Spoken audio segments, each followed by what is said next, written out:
mafunga ziri azibolasta ingoma izitangwa kungene mapasta amwe ndobakemba zvedisasta asini mfunge ndo imba ndiri pasta trasamba ngomlosekebatenita iwa mandifundita machinja vaingusiva kutandisimuninta ote sauro mofange angapindira chiyache tauro zekauro anangantangira ikutetende mango mafunge vakaketendi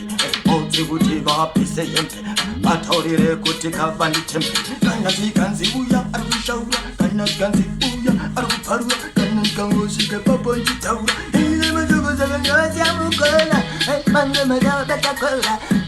ndengisatsaragakora vaute ndosiyanda vatomora nekuti vamvaona konoviya ndikati aiwa mwana uyatenga chishaura endene mangoma ndosiyanda vaparura nenge hopesa kainenechayiraura vaute chipamba chakatsaura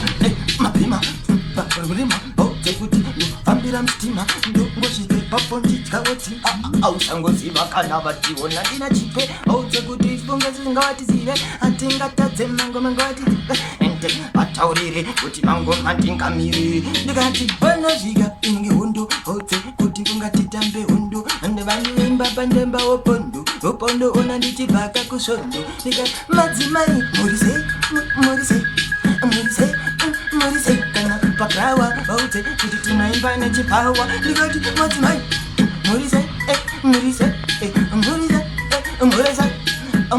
kamkwasha vanonyashasakanazi chakachaya tepano hazina nguva yekumira isitokusvike papoti chipfuura vataurire tinosiya taparura ndakazvitaura ona smatira ndikagoga changu lakabata mpoka